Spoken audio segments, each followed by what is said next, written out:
لو عايزين تعملوا بسكوت العيد بالماكينة ويطلع معاكم بنفس النقشة اللي انتم شايفينها دي وطعم كمان أحلى من المحلات، يبقى الفيديو ده ليكم. النهاردة هقول لكم ازاي تعملوا أحلى وأجمل بسكوتة وكمان بدون بيض. البسكوت ده أنا بعمله من سنين، وحقيقي يا جماعة أنا ما شفتش في جمال ولا في قرمشته، وفي نفس الوقت ناعم. هتقولوا لي ازاي؟ هقول لكم ان شاء الله في الفيديو. ازاي تظبطوا العجينة تطلع معاكم من الماكينة بسهولة، ازاي كمان ما يتقطعش منكم وانتوا بتقطعوه بين الماكينة. الفيديو ده شامل متكامل عن البسكوت، بسكوت العيد الأصلي بتاع أمهاتنا وبتاع جدودنا. حطوا لايك للفيديو وسبسكرايب للقناة لو أول مرة بتشوفوني.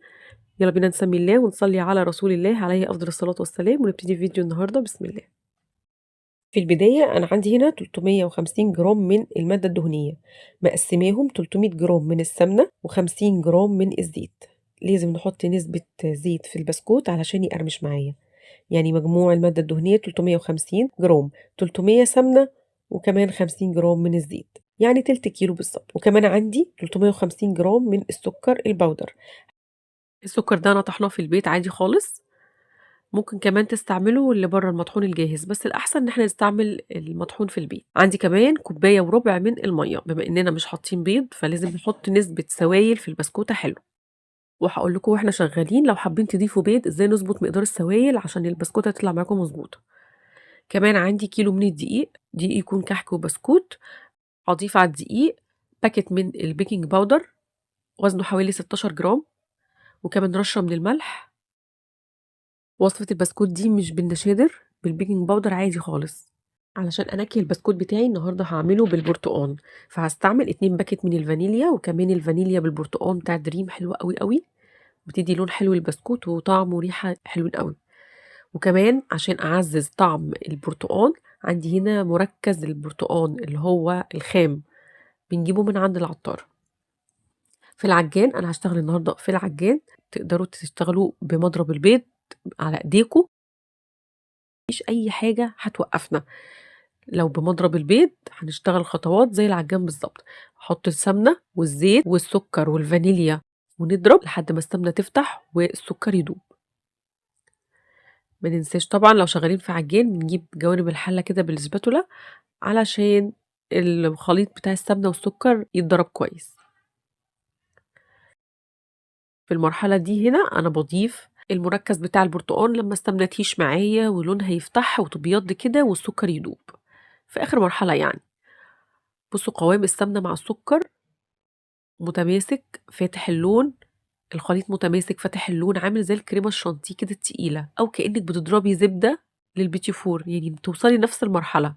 في المرحله دي لو هنحط بيض هنحط البيض دلوقتي وهنضرب وبعد كده نضيف السوائل، بس انا مش هستعمل بيض زي ما قلت، فهحط السوائل. هحط كوبايه وربع من الميه، وتعالى اقول لكم لو هتضيفوا بيض ازاي تظبطوا مقدار السوائل. لو ضفت بيضة بقلل ربع كوباية المية، يعني كل بيضة قصادها ربع كوباية من المية. هتحطوا بيضتين هنقلل نص كوباية من المقدار، يعني هنستعمل كوباية الا ربع. وصلت لكم الفكرة؟ زي الفل. البسكوت بتاعي من غير بيض والطعم روعة يا جماعة، طعمه قريب جدا. انا مش بحب يعني اذكر اسماء، بس هو شبه طعم بسكوت اللوكس بالظبط. اللي عارف بسكوت اللوكس المصري بتاعنا ده نفس الطعم بالظبط. بس لو عايزين توصلوا لنفس الطعم ده ما تستعملوش بيض، وعلى ضمانتي وجربوا وقولوا لي. نرجع للبسكوت بتاعنا. اول ما تضيفوا الميه هتحسوا ان الخليط اتقطع معاكم، يعني السمنه مع السكر اتقطع، ما تقلقوش خالص، كملوا ضرب. هتلاقوا الخليط ناعم معاكم تاني وبقى فلافي جدا وهش جدا. بعد كده هضيف الدقيق اللي حاطين عليه البيكنج باودر ورشه الملح.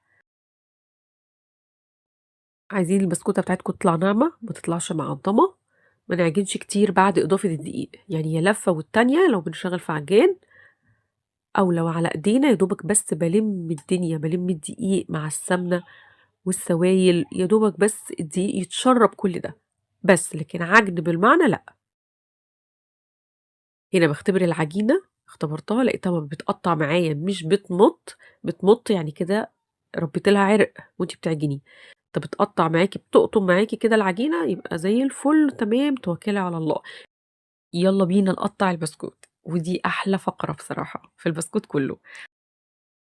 انا ما عنديش المكنه القديمه بتاعتنا، بتاعة أمهاتنا اللي هي ماكينة البسكوت أو المفرمة بتاعة اللحمة، فاعملها في القطعة الخاصة بتاعة العجان، في قطعة كده في العجان للبسكوت ولفرم اللحمة، فهاعملها هنا يعني مش هتفرق، هتطلع برضه معانا بنفس النقشة ما فيش أي اختلاف، وبالعكس ده هي أسهل كمان، يعني مش هنقعد إيه نحرك إيدينا كده والمكنة القديمة عشان خاطر البسكوت ينزل.